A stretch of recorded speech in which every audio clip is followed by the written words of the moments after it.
Olá, sejam muito bem-vindos a mais um episódio do nosso Masters Talk. Você já sabe, nosso cantinho aqui para falar sobre saúde e principalmente trazer muita informação de qualidade. Mês de março, a gente não poderia fazer diferente, a gente está trazendo vários assuntos voltados aí para o mês, onde a gente comemora o Dia da Mulher. Mais uma vez, quem está aqui comigo hoje é a doutora Isabela Cunha. Mas antes dela aparecer, vamos rodar a vinheta. É isso aí, quem voltou aqui para bater um papo com a gente, doutora Isabela Cunha, para a gente falar um pouquinho da mulherada que tá com tudo, né? A gente vem aí nos últimos anos valorizando tanto essa mulher que tá empoderada, tá no mercado de trabalho, tá ganhando muito espaço e, claro, não pode esquecer de cuidar da saúde, né, doutora? Com certeza, obrigada pelo convite mais uma vez. Então, hoje nosso papo vai ser sobre alimentação e suplementação nas diversas fases da vida da mulher, para todo mundo conseguir acompanhar um pouquinho. Então, gestação, amamentação, TPM, menopausa, a gente vai bater um papo sobre tudo. Mesmo porque a gente percebe no dia a dia a mulherada aí muito atarefada, né? E aí, sobrecarregada.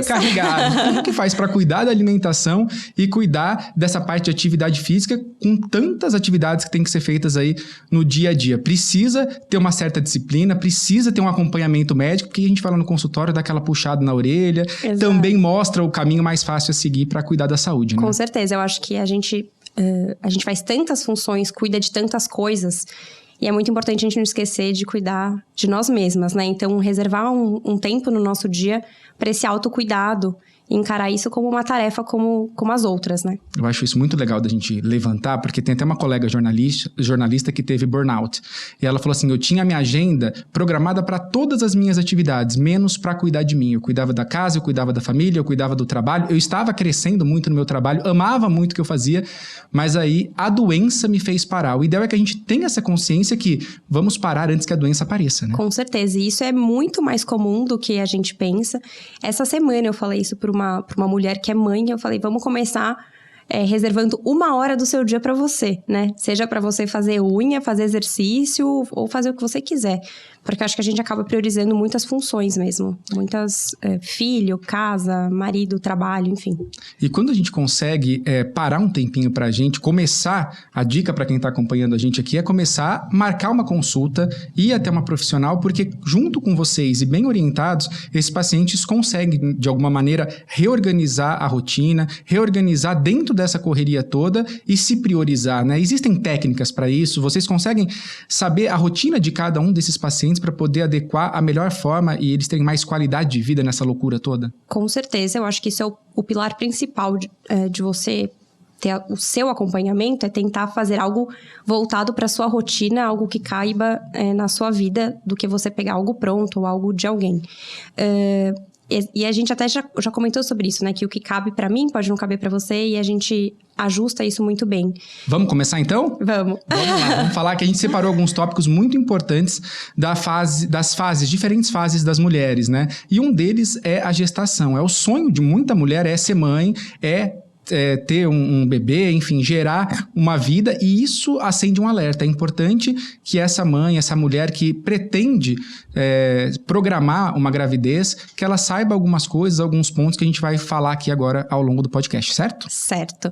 É legal a gente falar para essa pessoa que está tentando engravidar que é muito importante ter alguns níveis de nutrientes e fazer certas suplementações e até mesmo engravidar num peso ideal, adequado para essa mulher, para a saúde da mulher e para a saúde do bebê. Você falou do peso adequado, já me acendeu aqui uma certa luzinha de atenção, porque a gente sabe que nessa época da vida, nessa fase da mulher, ela acaba engordando bastante. E aí existe aquela licença poética, eu tô comendo por 2, eu tô comendo por 3 porque eu tô grávida de gêmeos.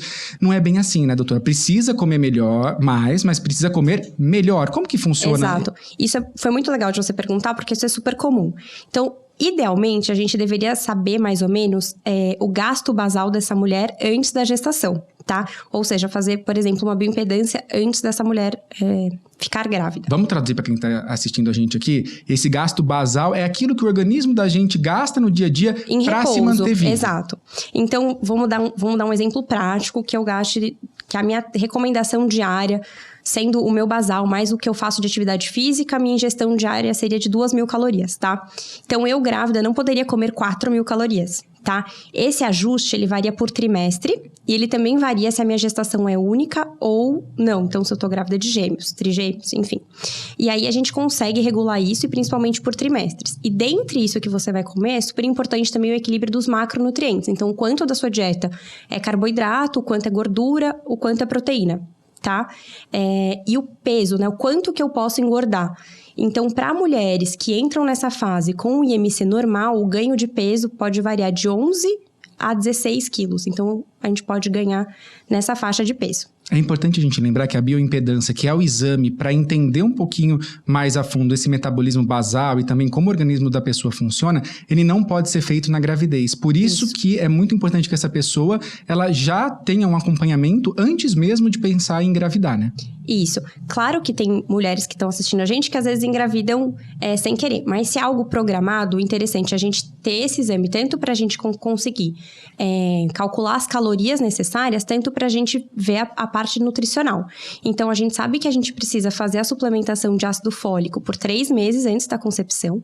E tem alguns outros nutrientes que são importantes a gente manter níveis adequados pré-concepção, né? Como ferro, iodo, a vitamina D, o ácido fólico que eu comentei. Então, é super importante já ter uma alimentação balanceada.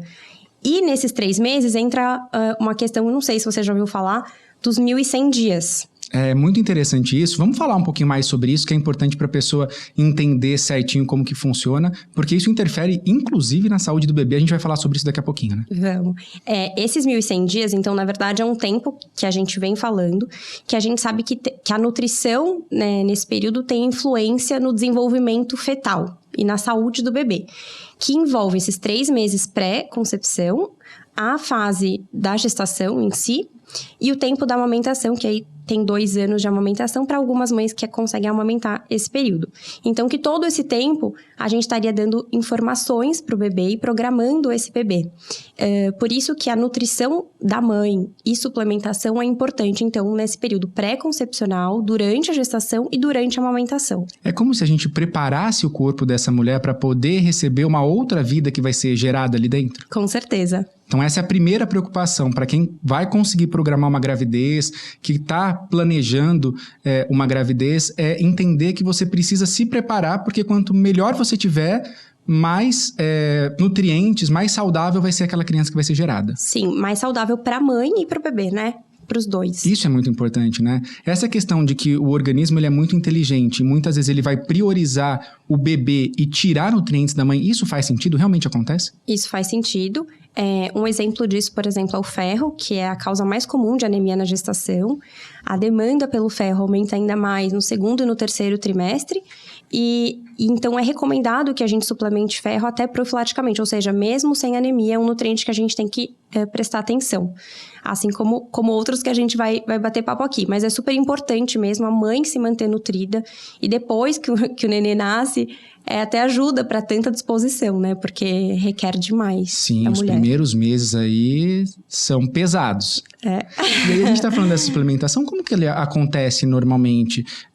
Eu acredito que essa paciente, ela precisa ser acompanhada de perto, até para ela saber exatamente aquilo que precisa ser suplementado. A gente falou aqui das hipervitaminoses, né? Então não dá para você ir na farmácia e falar, bom, estou grávida, vou tomar ferro, vou tomar vitamina tal e tomar um complexo vitamínico, porque às vezes isso tudo vai acabar sendo, ou até fazer mal, né? Intoxicando, ou não vai servir para nada. A pessoa vai gastar dinheiro ali à toa. Sim.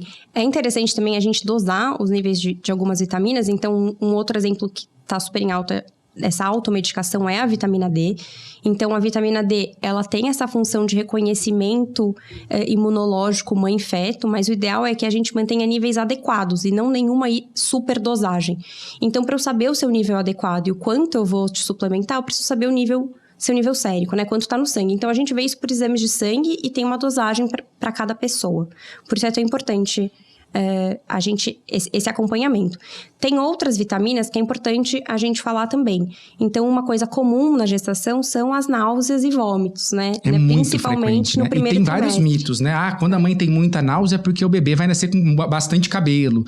dependendo como que for a situação ali, pode ser menino ou menina. Mas deixando todos os mitos de lado, dá para aliviar esse enjoo nesse momento que é tão importante. Às vezes a mãe fica tão desconfortável ali. Tá, é muito bom boa essa pergunta, porque é uma coisa super frequente que a maioria das mães passa por isso, né? Então é importante a gente lembrar que para mulheres que têm muitos vômitos ou hiperêmese gravídica, uma vitamina que a gente tem que ficar super atento é a tiamina, que é a vitamina B1, e avaliar a necessidade de suplementação. Uma outra vitamina que é interessante a gente citar aqui é a vitamina B6, que ela é uma vitamina antiemética, ou seja, anti-enjoos, vamos dizer assim. Então, os alimentos ricos em vitamina B6 podem ajudar. Tem até remédios antieméticos que têm B6 na composição, então ele tem essa função, tá? Onde tem, por exemplo, alimentos integrais. Tá? E uma dica que a gente poderia dar para essas mulheres é que alguns alimentos, como alimentos cítricos, gelados, o gengibre, eles ajudam. Então, às vezes a gestante não está conseguindo se manter hidratada, a gente pode tentar uma água aromatizada. Picolé de limão seria uma alternativa também, porque junta o cítrico com o gelado. Então, seriam algumas dicas para a gente usar nesse período de náuseas. Que a gente tem a suplementação, mas também tem a alimentação, que é muito importante nesse momento, né? E ainda bem que você falou sobre isso, porque assim, suplementar é isso, a gente dar o que está faltando da dieta. Então, o primeiro passo é sempre a gente olhar esse recordatório alimentar, ou seja, o que essa pessoa está comendo, e a gente vai suplementar o que não tem naquela dieta, tentar orientar mudanças alimentares, né, o mais saudáveis possíveis. Enfim, alguns outros nutrientes a gente tem que suplementar, por exemplo, ácido fólico, ferro, que eu citei já. Por que isso acontece? Porque a gente não vai conseguir, por exemplo, comer o suficiente de determinados alimentos que têm esses tipos de vitaminas, e aí há a necessidade da suplementação. Eu não consigo colocar tudo que é necessário para dentro do meu estômago, então eu preciso suplementar. A gente tem o que a gente vai comer, claro, mas a gente tem que ter em mente que a gente tem uma porcentagem de absorção, né? Essa biodisponibilidade da vitamina. Então, por exemplo, o ferro, que a gente citou, ele é melhor absorvido em ambiente ácido, tá? Então, às vezes, a pessoa toma em algum horário errado, ou quando tá comendo alimentos que contêm ferro, tem outros que prejudicam a absorção, ou enfim, né? Cada um. Mas, por exemplo, ajudaria a tomar o ferro com vitamina C, que ajuda a absorção do ferro. E a vitamina C, além disso, já linkei, Sim. Ela ajuda também na formação de colágeno. E é uma fase da vida que a gente tá, né? Distendendo o abdômen para gerar esse neném. Então, é uma outra vitamina legal também. Isso é muito interessante, né? Porque a gente vê muitas mães, às vezes, preocupadas. Eu vou engordar bastante, e aí depois vai dar estria, ou a minha pele vai esticar muito. E aí começa a correr atrás de cosméticos, de produtos que pode passar ali na barriga para evitar esse tipo de coisa que não quer depois, a flacidez da pele e tal. Claro que eles são importantes, a pessoa deve ali consultar o seu dermatologista e entender. Mas é importante as pessoas entenderem também que nos alimentos elas também conseguem melhorar essa qualidade da pele para ter um efeito menos danoso no pós, né? Perfeito. E é interessante lembrar que a nossa hidratação da pele também vem de dentro, né? Então, às vezes, não adianta a gente melecar a barriga de creme e não beber água, né? Então, ficar atento à hidratação, aos nutrientes que fazem parte dessa via formadora de colágeno, quanto ao aporte proteico da sua dieta para formar colágeno, claramente também os cosméticos para ajudar nessa qualidade da pele, mas é um conjunto, né? Eu acho que é isso que a gente precisa pensar, né? Que essa nutrição vem de dentro para fora, né? Às vezes a gente tem essa coisa do imediatismo. Então eu vou tomar alguma coisa que suplemente, ou então eu vou passar um creme rápido, ou então eu vou fazer alguma coisa que seja rápida, ou pensar em algo que seja injetável, que a gente sabe que normalmente medicações e esse tipo de coisa injetável, elas tendem a ser mais eficientes, né? Mas não, muitas vezes comer bem e se hidratar bem, você já vai evitar um grande problema que você não quer ter lá na frente, né? É muito legal. A gente vai avaliando sempre caso a caso. Então, às vezes tem a gestante que tem algum grau de anemia muito severo, que talvez precise fazer uma suplementação endovenosa ou mudar a dosagem, claro. Mas, no geral, uma alimentação saudável, com prática de atividade física, aproveitar para dormir enquanto ainda não tem o nenê e se manter hidratado é super importante. Quais alimentos que seriam mais proibidos nesse momento da vida? Porque a gente percebe, e é muito nítido, quem já engravidou, quem acompanhou a gravidez de alguém, às vezes fala assim, nossa, hoje meu bebê tá muito agitado, deve ser porque, sei lá, tomei café, ou comi coisas que tem algum tipo de chocolate, enfim. Isso acontece porque tudo que tá no organismo da mamãe vai passar ali pro bebê, né? Então, o que a gente deve evitar ao máximo nesse período, tanto para não ter uma criança agitada, tanto para não ter um sobrepeso? O que a gente indica nesse momento para ficar muito atento? Na verdade, O que a gente não pode de jeito nenhum consumir, que a gente sabe pela literatura, é álcool, né? Que a gente não tem definido como eu posso dizer, um grau de segurança, né? Um limite seguro para isso. Tá? Dizem, inclusive, que álcool e drogas, no geral, elas podem atrapalhar até na formação da criança. Então, isso jamais. É, né? Porque tem pessoas que perguntam, nenhuma tacinha e tal, mas a dose é muito dose dependente. Então, a gente não consegue dar segurança de nenhuma dosagem, tá? Quanto à formação do bebê e alimentação, a cafeína, ela deve ser mantida em níveis... Por exemplo, você estava habituado a tomar 1 xícara de café no seu café da manhã. Não precisa tirar o café, mas claramente não deve ser algo...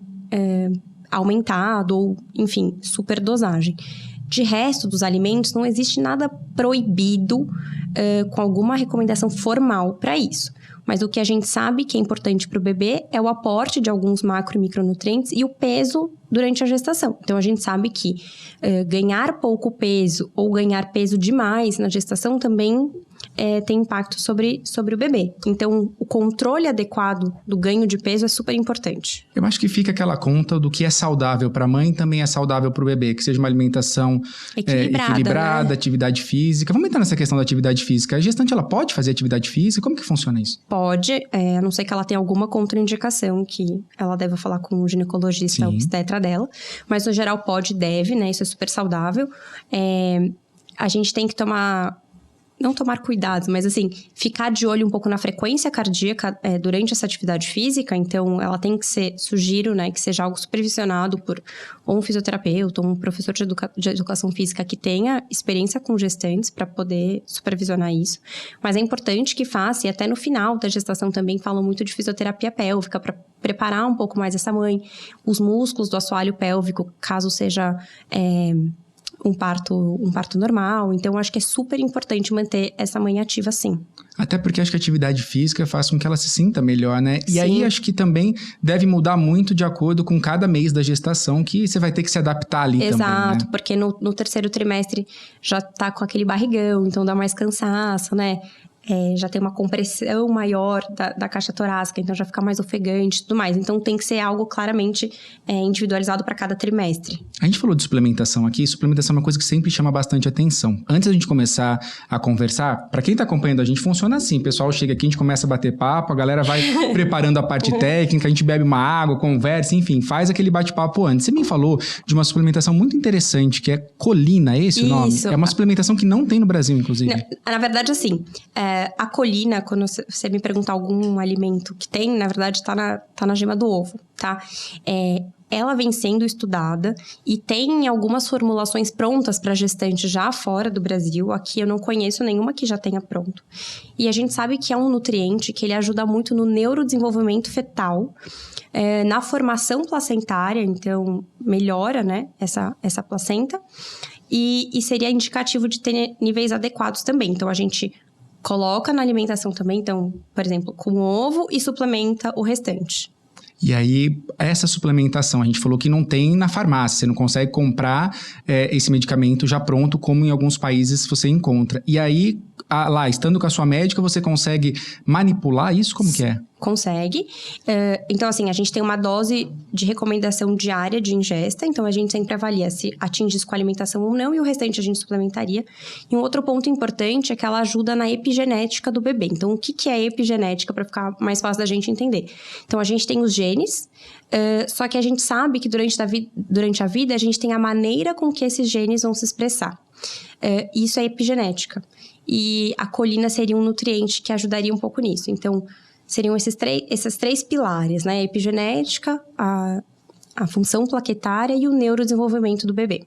Nossa, é muito interessante, porque se a gente para realmente para pensar, a mãe tem uma responsabilidade tão grande, né? Porque você forma o bebezinho ali, muito piquititiquinho, até a vida dele. E dependendo dos hábitos que você tiver na sua gravidez ou antes mesmo de engravidar, isso pode interferir na vida daquele ser humano para sempre. Então, é uma responsabilidade muito grande. Precisa ser acompanhado de perto, né, doutora? Exato, precisa. Dá até medo, né? Quando você fala assim, mas é só a gente procurar algum ginecologista, obstetra para acompanhar junto, fazer essa parte que a gente está conversando aqui também, ter esse acompanhamento com físio ou professor de educação física, que aí torna essa fase tanto mais leve quanto mais saudável e E a partir do momento que a gente pensa, e a gente fala muito isso no dia a dia, né? A gente é aquilo que a gente come. Totalmente. Então, a alimentação para o desenvolvimento de um feto, isso deve ser... Tem uma frase muito legal que você falou, que é assim, a gente fala muito isso, né? A gente é o que a gente come. Mas hoje a gente vem estudando muito na nutrologia e falar que você é o que o seu corpo faz com o que você come. Porque às vezes a gente come a mesma coisa e reage de maneiras diferentes. Que é também aquela... naquele podcast que a gente conversou sobre a sua relação com a comida. Eu repostei aquilo no meu Instagram. O que teve de gente comentando sobre aquilo. No meu também, realmente, acho que foi o que mais... Porque aí você para pra pensar. Puxa vida, qual que é a minha relação com a comida? Eu tô comendo pra nutrir o meu corpo? Ou eu tô comendo pra desabafar? Pra de alguma maneira come sem suprimir pensar, algum né? sentimento? E aí você pensa e fala, meu Deus do céu, E uma que coisa doideira. que eu acho, né, que deve acontecer pensando nisso é que deve ter muita gente que se restringe tanto e que na gravidez não tem medo desse julgamento do corpo e vou comer que eu tô grávida, né? Que é um momento perigoso, né? É um momento perigoso porque você não tem mais esse padrão estético, né? Que a gente conversou tanto no outro podcast. Porque Exato. você tá grávida, né? Você tem essa liberdade. Essa liberdade. Só que aí você tá ali gerando uma outra vida que depende muito daquilo que você vai ingerir. Sim. Então precisa ficar muito atento mesmo, né? Sim. E é interessante a gente falar também agora um pouquinho da amamentação, né? Lembrar que essa mãe às vezes tem super cuidado no pré e no pós, durante. E aí no pós acaba deixando um pouco a suplementação de lado ou até mesmo a alimentação. A amamentação é muito interessante e até tem algumas perguntas nesse sentido, porque a gente escuta muito falar que o leite materno ele carrega muitas coisas ainda daquilo que a mãe come ou do hábito de vida dessa mãe. Tanto que a orientação é que ela continue sem beber álcool, continue sem fumar se a mãe é fumante, enfim. Porque muita coisa pode ser passado para a criança pelo até medicamento, né? Que entra naqueles 1.100 dias que a gente falou. Exato. Né? Os 2 anos de amamentação que são preconizados, eles entram nisso. Vamos trazer para o pessoal entender o que pode ser passado ali pelo leite. Qual que é o contato que a mãe ainda consegue levar até a criança? Tá, praticamente tudo. E assim, a areola mamária, ela é super inteligente, assim. Então, a gente consegue detectar mais as necessidades do bebê. E o leite materno, ele é super nutritivo. E é importante a gente falar que na amamentação, os níveis de proteína, lipídio, vitamina D, cálcio e ferro, eles são super importantes para o bebê. Então, a gente citou um pouquinho os nutrientes importantes pré-concepção e agora falando na amamentação. Então, é importante, de novo, a gente ter um controle da dieta, né, do controle dos macronutrientes e micronutrientes. O ômega 3 também aparece como um suplemento importante, uma gordura importante, ajudando na função tanto de retina quanto cerebral, né? Porque se a gente for parar pra pensar, até então a gente estava muito preocupado com a nutrição dessa mãe, porque ela estava alimentando o filho dela através do cordão umbilical, lá dentro da barriga da mamãe. Agora você passa a alimentar o seu filho do lado de fora do teu corpo. Então esse leite continua sendo alimento. Por isso que a mãe também tem que estar muito bem nutrida para que esse primeiro alimento que a criança vai ter contato seja um alimento muito mais saudável e que ajude ela a continuar se desenvolvendo. Com certeza. Quando a gente fala no ômega 3, por exemplo, que eu falei desse desenvolvimento cerebral, o desenvolvimento neuropsicomotor da criança, que é algo super importante, né? E que nessa fase da vida está muito aguçado, ela precisa muito disso porque ela está desenvolvendo, exato. Né? E agora a gente está falando tanto assim do bebê, mas para a mãe também, né? Eu escuto muito relato de queda de cabelo pós-parto, mas claro que tem o eflúvio telógeno que acontece na pós-gestação e tudo mais. A gente pede para a Flávia falar aqui um pouquinho no próximo sobre esse tema. Mas também é muito frequente a anemia ferropriva, né? Anemia por falta de ferro, causar a queda de cabelo, que é bastante comum em mães. E às vezes pode ser por isso, por alguma falta de alimento ou de suplemento. E quando o bebê tá lá dentro da barriga, a mãe ainda consegue ter um pouco de paz, né? Deita, dorme, dói de um lado, dói do outro, dói aqui, dói ali. A posição é incômoda, mas ainda você tem paz. Quando essa criança nasce, é a maior alegria do mundo, mas os cuidados têm que ser redobrados. Ela vai chorar de noite, ela vai chorar várias vezes por dia. Muitas dessa mãe não vai conseguir ter um sono regular, não vai conseguir parar para se alimentar da forma mais correta. Tem que acender uma luzinha ali e redobrar o cuidado com essa alimentação, porque além dela estar muito bem nutrida, a responsabilidade de ter um leite de qualidade para passar para essa criança, ela ainda tem que ter disposição para cuidar desse bebê. Né? E novamente aqui lembrar, ainda bem que você me lembrou, mas fala da hidratação, né? Que essa mãe que tá amamentando, ela vai ter mais sede, porque ela tá produzindo leite. Então, redobrar os cuidados para beber bastante água. E aqui a gente entra também, falar um pouquinho da rede de apoio da mãe, como é importante isso, né? Tanto a gente, quando nasce um nenê, tem muita gente preocupada com o nenê. Mas lembrar também de cuidar dessa mãe, do que ela come, de dormir, de beber água, que são coisas vitais, né? Então a gente esquece, porque é normal. Mas que essa mãe, às vezes, tá precisando desse cuidado de quem tá por perto, para que ela possa cuidar melhor desse nenê. Isso é muito importante, né? Fica o alerta, então, para quem tiver uma gravidinha próxima aí na família, por perto. Não é só o banco que tem que ser preferencial, não é só a fila que tem que ser preferencial. Muitas vezes quem mora junto mesmo. A parte mais exaustiva tá dentro de casa, né? E não tem jeito. Na hora de amamentar vai ter que ser a mamãe. Então, se quem estiver perto puder ajudar e auxiliar de alguma outra forma, isso acaba ajudando muito. Porque eu acredito que o estresse também, ele deve influenciar no organismo dessa mãe, né? Se ela estiver muito cansada, muito estressada, não estiver bem nutrida, eu já ouvi falar muitas vezes que o leite pode secar, ou a quantidade de leite não ser o suficiente. Isso também pode acontecer em alguns graus de desnutrição ou falta de vitamina, doutora? Sim, eu acho muito legal isso que você falou, porque o estresse, né, as emoções, elas interferem muito também no período de amamentação. Então, vai o alerta aí super para a rede de apoio. E dá pra medir o estresse? Porque a gente normalmente faz aquele exame de cortisol pra saber e tal, esse nível de estresse. Mas eu acho que na mulher grávida eu ia falar, gestante, a mãe não tem tempo de fazer o exame. E além de não ter tempo, acho que a gente entra numa questão muito complexa, que é a medicação. Você não pode entrar com muitas medicações, porque a criança vai ter... Não. É controle de estilo de vida, né? Assim, melhorar estilo de vida, alimentação, sono, hidratação, descanso. Atividade física, se der. Atividade física, se der. Tem atividade física com o bebê, inclusive, né? Porque acho que o pessoal percebe que, não tem jeito, vamos levar a criança. E aí tem algumas atividades que a criança participa, né? Exato. Pra mãe poder descansar de alguma forma. Em relação a vitaminas, algumas vitaminas específicas também nesse período de amamentação, elas precisam ser suplementadas? Normalmente, quais que acabam dando uma deficiência ou outra? Tá. Então, é isso que a gente falou, né? Um pouquinho do ômega na parte de amamentação. A vitamina D é importante a gente continuar de olho. A ingesta de cálcio também é importante. A gente ficar de olho nessa fase. Você falou disso e me chamou a atenção, porque eu acho que existem períodos da vida que a mulher tende a perder cálcio, né? Principalmente quando elas entram na menopausa, um pouquinho mais pra frente. Nesse momento, é importante ficar atento, porque de repente, faltando desde já cálcio ou tendo alguma dificuldade nesse sentido, pode lá na frente ter algum prejuízo se a gente não cuidar agora? Legal, porque assim, quando a gente faz em torno dos 40 anos, é o nosso pico de massa óssea e massa magra, né? Com 40 anos a gente começa a perder músculo e a gente tá no pico de massa óssea e vai começar a cair também, tá? Então, se a gente conseguir ter uma reserva, né, de osso e de músculo, então, ou seja, ter um osso com uma boa densidade nessa idade, é ótimo e músculo também. Então, ficar atento sempre aos níveis de ingesta de cálcio. E aí, a gente vai falar sobre saúde óssea um monte aí pra falar de menopausa. Legal. Pra gente completar essa questão da amamentação, muitas mamães às vezes não conseguem ter a quantidade de leite específica que é necessário, não conseguem... Às vezes, muitos não conseguem amamentar. Como que funciona esse trabalho da nutrição do bebê? Quando é necessário entrar com uma suplementação para esse bebê, porque aquilo que a mãe está produzindo de leite ou não tem a qualidade suficiente para aquele bebê se desenvolver bem, ou porque ela já não tem mais leite ali.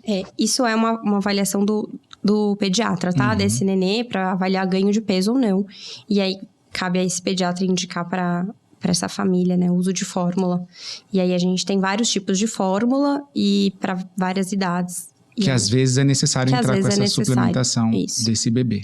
Show de bola. Em relação à amamentação, perguntei tudo, a gente pode ir pro segundo tópico ou falta mais alguma coisa? Falamos bem, né? Falamos bastante, né? Vamos pra TPM? Vamos, porque olha...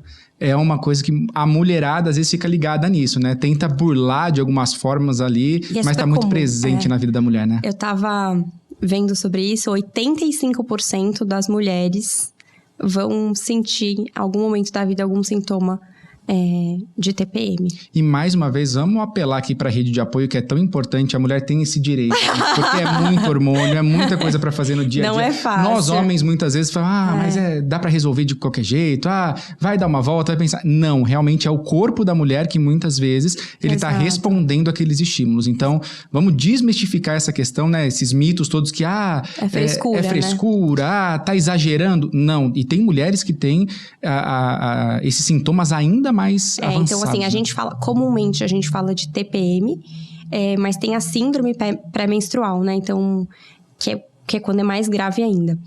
E a TPM, ela começa 7 dias antes da menstruação. Então, pensa que um quarto do mês aí, e ela é pior 2 dias antes. Então, é um período mais delicado para a mulher. E acho que uma dica super legal que a gente pode dar é a prática de atividade física. Ajuda mesmo. Que aumenta... Boxe, luta, que aí você bota tudo para fora. Tudo para fora. Você aumenta níveis de serotonina, dopamina. Então, isso acaba dando uma sensação de prazer, né? Vamos entender o que é a TPM em si. Na verdade, são hormônios que começam no organismo da mulher a preparar essa mulher para a menstruação. E aí, ele desequilibra alguns hormônios, alguns ficam mais intensos. O que acontece? O nosso ciclo, a gente é preparado para engravidar. Aí, não engravidou, menstrua, né? Então, essa queda hormonal. É uma queda hormonal. Bem simplista. Tá? E aí, isso, óbvio, você mexe no hormônio, você acaba mexendo em várias questões que influenciam no dia a dia da mulher. Certeza. Que aí você vai se sentir mal, enfim, cada uma, às vezes, acaba tendo um sintoma diferente também, né? Sim. Então, a gente tem cólica, tem mulher que tem inchaço, tem mulher que tem enxaqueca, tem mulher que tem alteração intestinal. Então, algumas ficam mais constipadas, outras faltam mais intestino. Então, são inúmera sintomatologia.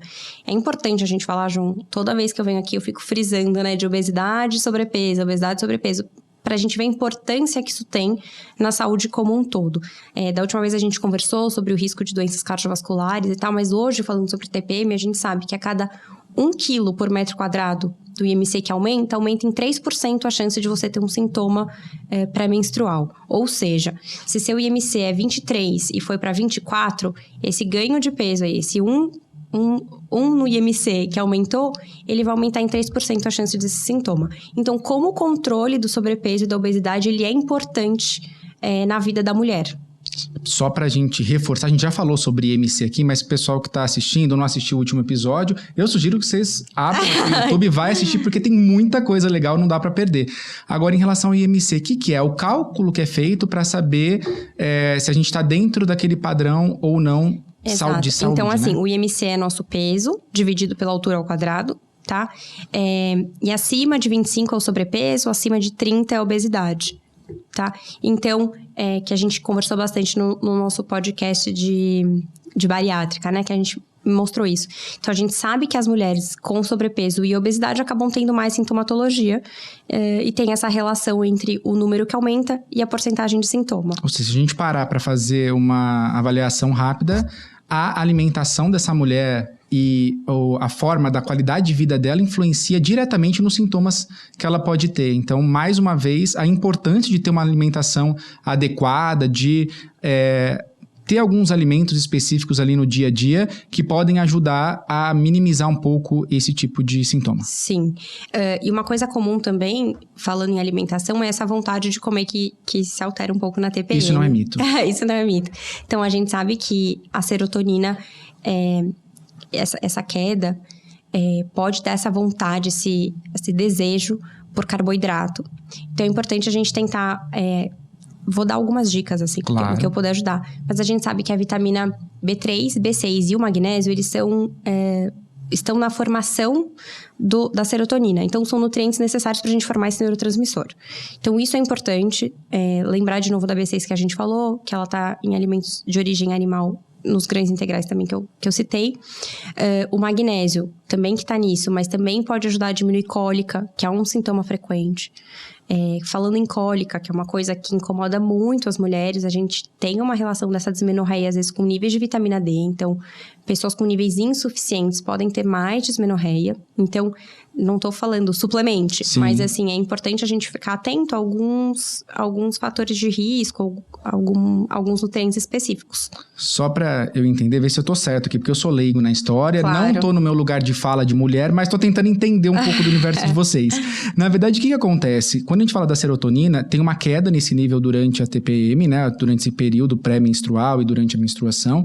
E aí, a gente tenta compensar com alimentos que podem trazer substâncias parecidas com a serotonina. Seria que isso nos deem prazer. que... Por isso que eu até falei do exercício físico. Pra gente aumentar um pouco a serotonina e dopamina e dar essa sensação de prazer. Que são hormônios que trazem a sensação de prazer no dia a dia. São neurotransmissores. Que dão essa sensação Show de prazer. de bola. E aquelas vontades que aparecem, faz sentido? Tem gente que fala que tem muita vontade de comer doce nesse período. É porque o doce faz essa função, o carboidrato? Ele ajuda um pouquinho nesse prazer. E é interessante, quando a gente pergunta de alimentos que podem ajudar nessa fase, o triptofano, que ele é precursor de serotonina. E ele está presente em banana, nozes, chocolate, que é algo muito queridinho, mas a gente pode tentar escolher algumas opções mais saudáveis. Laticínios também tem. Então, às vezes, alguns alimentos que sejam mais nutritivos podem ajudar também. Por isso que é muito interessante, né? Às vezes a gente fala que, vai comer chocolate, vai melhorar o sintoma. O marido, às vezes, chega em casa com uma caixa de chocolate e tal. Pra não ter problema. Pra não ter problema. Mas aí você vai lá, come mais nesse período. O IMC aumenta um pouquinho, daqui a pouco você tá acima do IMC, o IMC subiu, você aumenta a chance de ter aquelas dores todas de novo. Por isso que a gente sempre bate nessa tecla aqui. É importante a gente entender o corpo da gente, passar... E a gente tá muito na tecla do peso adequado, assim, mas não voltando, né? Não para um padrão. Exato. Mas a gente tem trazido várias evidências para mostrar os problemas do sobrepeso e da obesidade. A gente trouxe várias, tanto para doença cardiovascular, que a gente falou antes, tanto que a gente falou da cirurgia bariátrica, agora falando da gestação, da amamentação, agora falando da TPM. Então, como esse peso saudável, ele é importante. E a gente fica frisando isso porque a gente está vivendo num mundo cada vez com mais sobrepeso e mais obesidade. E quando a gente fala de sobrepeso, eu acho que é muito importante a gente deixar claro aqui que existe uma diferença muito grande nessa questão de gordofobia, porque a gente já entrou, inclusive, nessa discussão, né? Que pessoas que dizem, eu sou gordinho, mas eu sou saudável, eu faço exame, enfim. Então, acho que a questão é exatamente essa. A gente não quer aqui impor padrões, muito pelo contrário, as pessoas têm que estar bem, mas o que a gente traz é de informação que comer melhor, alimentos mais saudáveis e ter hábitos de vida melhor, a gente acaba, de alguma maneira, lidando melhor com alguns problemas no dia a dia, com algumas fases da vida e também prevenindo algumas doenças. Esse é o foco, né? Com certeza. E aí, quando a gente fala da alimentação nesse período, precisa ficar atento com algum tipo de alimento, antes ou depois? Enfim, nesse período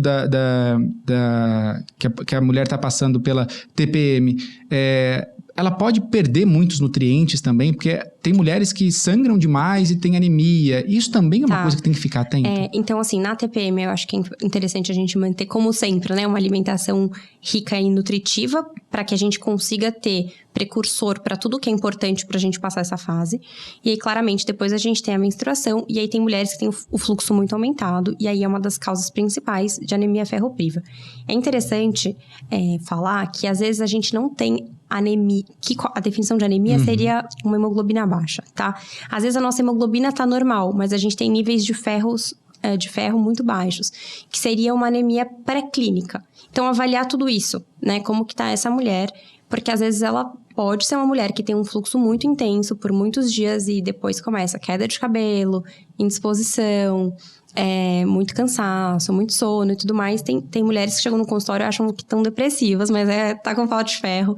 Então, ficar atento a isso também. Se tem um fluxo muito exagerado, a gente observa como que tá isso. A gente fala muito da cólica, né? Você até deu uma das dicas aqui, mas tem alimentos que evitam a paciente ter cólica nesse período? Eu sei que são coisas distintas, né? A cólica intestinal, que alguns alimentos acabam ali inflamando o intestino, e a cólica menstrual. Mas tem alguma relação de alimentação, algo que pode evitar essa cólica, ajudar essa paciente? Tem alguns estudos que mostram que o ômega 3... também, por ele ser um nutriente anti-inflamatório, ele poderia ajudar na cólica menstrual. O magnésio também, tem alguns estudos que mostram isso, que ele atuaria no relaxamento muscular, né? Então, a cólica é essa contração do útero, e poderiam ajudar. Isso é muito bacana, né? Porque eu tô conversando contigo aqui e muitas vezes a gente vai entendendo quanto o nosso organismo é um laboratório de química, né? Então tá faltando tal, você suplementa aquilo, você resolve aqui, você resolve ali. E muitas vezes com alimentação ou com uma suplementação um pouco mais simples. Eu fico imaginando o quanto algumas pessoas que acabam não indo ao médico, resistindo a uma consulta, às vezes passa a vida inteira sofrendo com algo que poderia ser resolvido de uma forma muito mais rápida, às vezes com uma suplementação, com uma alimentação, né? Com certeza. Bom, falamos aqui dessa parte da TPM que é muito presente nas mulheres. Vamos para uma outra parte da vida, que é quando essa TPM começa a sumir e a mulherada começa a entrar na menopausa. Você vê que a gente não tem um minuto de paz, né? Não tem minuto de paz. Exatamente. Que ou tá grávida, ou tá amamentando, ou tá de TPM. Quando passou a TPM é menopausa. Vai entrar na menopausa. Você vê. A gente conversou, não é fácil. Não é fácil. A gente conversou muito sobre essa questão da menopausa, mais voltada aí para a parte de dermatologia com a doutora Flávia, inclusive indicar vocês aqui, foi um dos nossos últimos podcasts. Acompanhem porque tá sensacional. Eu preciso assistir. Ficou muito legal, porque a gente falou justamente sobre isso. Muitas mulheres, às vezes, acreditam que elas entraram na menopausa e que, agora, a própria Flávia falou pra gente que teve uma paciente que falou assim, agora é ladeira abaixo, né, doutora? Agora não tem mais o que fazer. E a gente falou, não, é uma fase da vida que você precisa encarar e passar bem por ela, né? É porque a nossa expectativa de vida tá crescendo tanto que eu acho que é isso. A gente entra na menopausa e ainda tem 20, 30 anos pela frente. E que bom, né? Que bom, vamos viver essa fase da melhor maneira possível, né? Como que a gente pode fazer isso?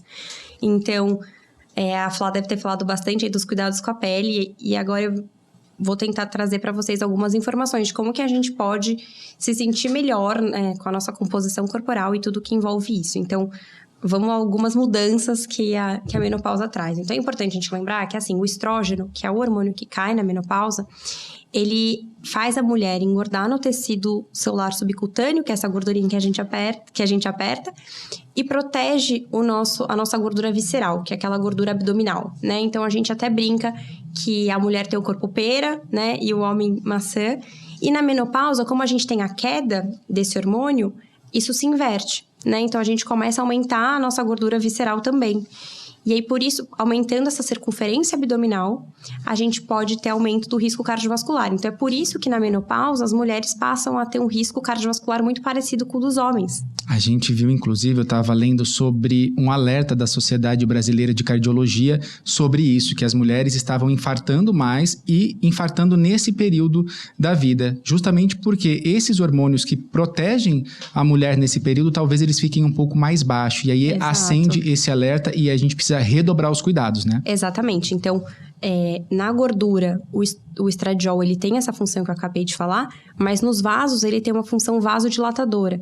E quando esse hormônio cai, se eu tava vasodilatando, eu vou constringir, né? Então, eu posso aumentar a pressão arterial, que também aumenta pós-menopausa. Então, as mulheres começam a ter todos esses riscos cardiovasculares depois, pela queda desse hormônio. E aí, a nossa composição corporal começa a se alterar também, né? Porque a gente aumenta essa circunferência abdominal e pode aumentar a gordura corporal. Então, isso é super importante da gente prestar atenção, mais uma vez, no nosso controle de peso. E outras... Isso que eu falei agora foi ganho de peso, mas outras coisas também a gente começa a perder. Então, a gente sabe que é uma fase da vida que a gente perde colágeno, perde osso e perde músculo. Né? E como que a gente pode encarar isso de uma maneira melhor, né? Como se alimentar melhor para isso, como se preparar melhor para isso. A gente tinha falado, então, um pouquinho antes desse pico de massa óssea e massa muscular que acontece, e depois dos 40 anos a gente começa a perder realmente. Uma coisa que vem chamando a atenção é que a gente sabe que depois dos 40 anos, com essa queda da massa óssea, a gente também tem uma diminuição da microbiota intestinal. Então, a microbiota intestinal é algo que vem sendo muito estudado, que são principalmente bactérias que ficam no nosso intestino, e elas têm uma função protetora e regulam a absorção de nutrientes. E a gente viu, então, que com a queda da massa óssea, a gente também estava tendo uma queda de microbiota intestinal. Mas a gente sabe que tem uma relação de microbiota intestinal melhorando densidade mineral óssea. E como manter essa microbiota saudável? Então, novamente, a gente sabe que uma alimentação saudável, rica, nutritiva, principalmente, assim, rica em fibras, que a gente sabe que forma butirato, né? É um termo técnico, mas para explicar, que nutre a nossa microbiota, e às vezes até suplementação com probióticos poderia ajudar nessa densidade mineral óssea. Então, mais uma vez, como a qualidade da alimentação pode ajudar nisso. A gente falou, você estava falando que eu estava até prestando muita atenção, porque são várias informações. Muda muita coisa. Então, acho que... Sim. Só que todas elas estão ligadas a uma alimentação saudável e um estilo de vida saudável, Perfeito. né? Então, essa questão do hormônio que baixa e muitas vezes aumenta a gordura da paciente, né? A gordura visceral. Isso é uma coisa que a gente precisa ficar atento, porque... dá para regular com a alimentação. Então, a gente diminuindo essa gordura, a gente diminui todos esses riscos dessas doenças. Cardiovasculares, que nem quando a gente tinha comentado sobre os riscos cardiovasculares de sobrepeso e obesidade, o que acontece também nessa fase. Então, tem tratamento, né? É importante deixar isso bem marcado. E voltando até a gente fala sobre a nossa saúde intestinal, a gente sabe também, então, que a gente pode ter alteração da absorção dos nutrientes, né? Então, o cálcio, que é super importante para a gente ter essa formação óssea adequada. Então, avaliar também como que está a nossa saúde intestinal e como que está a nossa ingesta de cálcio. Então, a gente tem alguns nutrientes que são super importantes para essa formação óssea acontecer, que é a vitamina D, o cálcio, o magnésio e a vitamina K2. Mais uma vez, entrar no laboratório de química, olhar como que está lá dentro, ver tudo que está faltando e vamos equilibrar com a alimentação ou suplementação. Exato, o que a gente sempre fala. Então, são nutrientes super importantes para a gente avaliar qualidade óssea, junto aí com a microbiota intestinal que eu citei, e exercício físico. Né? Então, o exercício físico é super importante, principalmente exercício de impacto. E tirar fatores que prejudiquem essa qualidade óssea. Então, por exemplo, parar de fumar, né? Controlar a ingesta de álcool.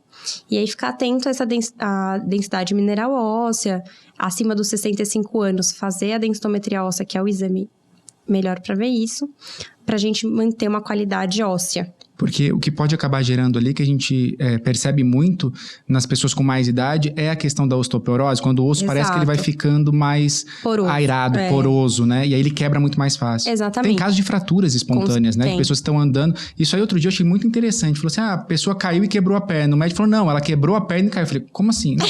Muitas vezes isso acontece. A fragilidade óssea é tão grande que no impacto ela quebra e depois ela tem uma queda ali por conta disso, Exato. Né? É legal você falar isso porque a fratura é uma coisa que muda desfecho.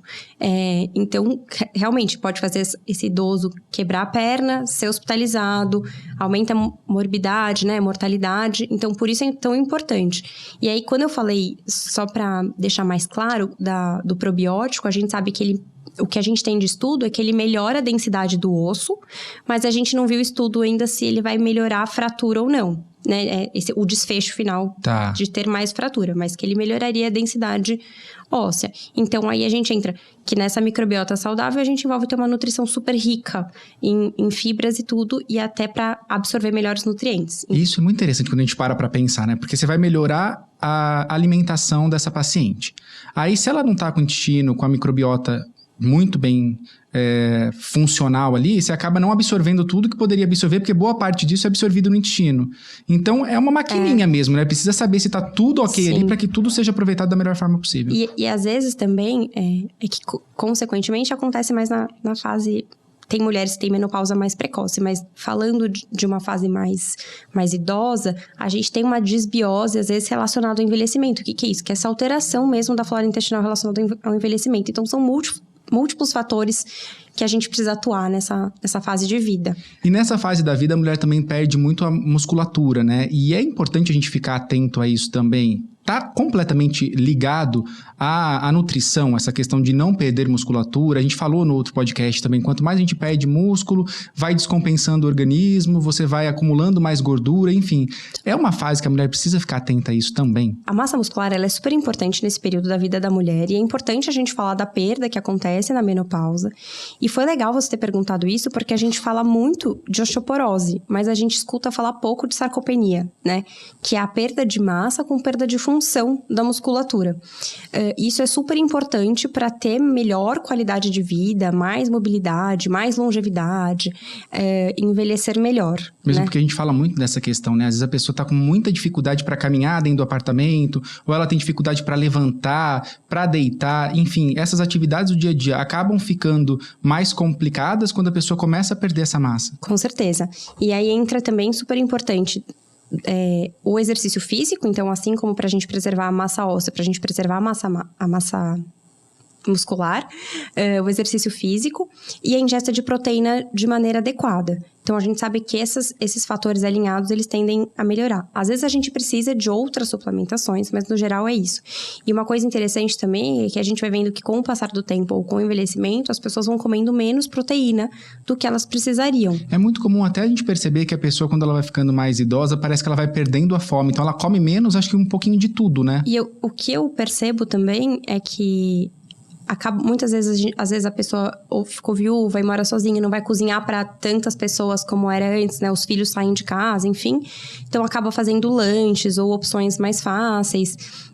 Mas, com mais idade ainda tem o problema da dentição. Então, para de comer carne, às vezes. Então, a nossa oferta proteica tende a diminuir. E é ao contrário, a gente precisa ter atenção à ingesta de proteína, claro, olhando os níveis que aquele indivíduo pode, a depender se ele tem alguma disfunção renal, por exemplo.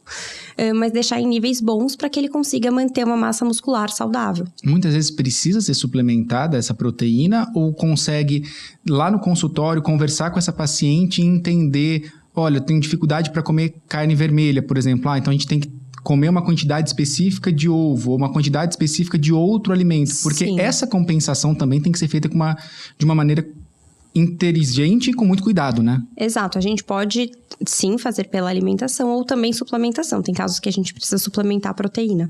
E aí também esses outros cuidados que você estava dizendo, função renal, se a pessoa é hipertensa, enfim, são muitos cuidados ali que precisa ficar atento, né? Principalmente se o paciente é diabético ou tem alguma disfunção renal.